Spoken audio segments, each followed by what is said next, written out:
जी हाँ, खंडवा शहर की एकमात्र पेंट की दुकान जो है भारत सरकार द्वारा ISO प्रमाणित, जहां आप पाएंगे एशियन पेंट्स और ड्यूलेक्स पेंट्स की सारी रेंज और भारतीय रेलवे में लगने वाला एपॉक्सी पेंट्स। साथ ही हमारे यहाँ वाटरप्रूफिंग केमिकल की सारी रेंज उपलब्ध है और मकान में लगने वाले दीमक का काम भी किया जाता है। अधिक जानकारी के लिए संपर्क करें राजा पेंट्स, बॉम्बे बाजार, खंडवा। का फ्रॉड हुआ है कि क्या है पूरा मामला? जी, मेरी बड़ी बहन टीचरशिप में है, गवर्नमेंट टीचर हैं वो, और गोड़ी हाई स्कूल में पोस्टेड हैं। उनका बैंक अकाउंट, सैलरी अकाउंट उनका बैंक ऑफ महाराष्ट्र गोड़ी खेड़ा में। वहाँ जो है उनके छोटी छोटी बचत से 2007-8 से वहाँ पे सर्विस कर रही हैं वो, तो उनकी छोटी छोटी बचत से उन्हें 20, 22, 23 FDR होंगे, 50,000, 1 लाख के जो महिलाएं सामान्यतः अपनी छोटी छोटी बचत से उनके जीवन पर्यंत की कमाई की FD जो है उन्हें बैंक ऑफ महाराष्ट्र गोड़ी में रखी हुई थी। 20-21 अप्रैल को उनके मोबाइल में मैसेज आया कि उनके खाते में लगभग 85,000 रुपये क्रेडिट हुआ है। कुछ समझ नहीं पाई वो। उसके बाद में और भी मैसेज आए होंगे। 20 अप्रैल को संडे था, इतना जो है महिलाएं हैं पूरे वीक में जो अप डाउन करके अपना जो जॉब करती हैं, इतना ध्यान नहीं दे पाई। 21 अप्रैल को जब वो मैसेज कंटिन्यू और 1-2 मैसेज आए तो उन्होंने बैंक में फोन लगाया। वहां से बैंक से उनको ये बताया गया कि आपके FD से लोन जो है लिया गया है और आपकी FD से ऑनलाइन फ्रॉड हो गया है और उससे 19,99,000 रुपए चला गया है। बहुत जो है सरप्राइज हो गई, बहुत आश्चर्य में थी कि ऐसा कैसे हो सकता है, क्योंकि वो तो लाइफ टाइम से मैनुअल ही बैंकिंग जो है अपना पूरा बैंकिंग ट्रांजेक्शन मैनुअल करती आई हैं।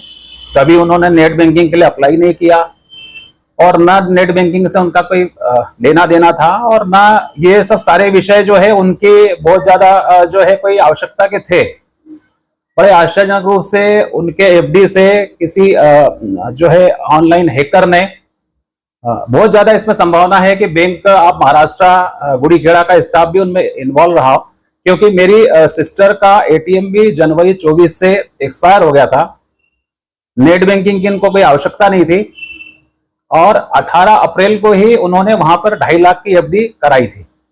कितना जो बैंक वालों ने क्या बताया, पैसा कहाँ कहाँ गया, किनको खाते? जो हमको जो जानकारी मिली उसमें वेस्ट बंगाल और राजस्थान में जो है पैसा गया है, और ये अमाउंट लगभग आधा आधा गया है दोनों स्टेट में। पुलिस में आपने शिकायत की है, पुलिस का क्या कहना है? पुलिस ने जांच में लिया है और पुलिस जो है उसमें लगातार प्रयास कर रही है कि मतलब वो किसी नतीजे निष्कर्ष पर पहुंच पाए। और मेरी ओर से भी निवेदन है कि बैंक स्टाफ को जो है पुलिस अगर डिटेंशन में लेंगे, उनसे पूछताछ करेंगे, क्योंकि बैंक से जानकारी दी गई कि साहब ये पूरा जो फ्रॉड है वो आधार कार्ड से हुआ है, मतलब मेरी बहन के आधार कार्ड से फ्रॉड हुआ है।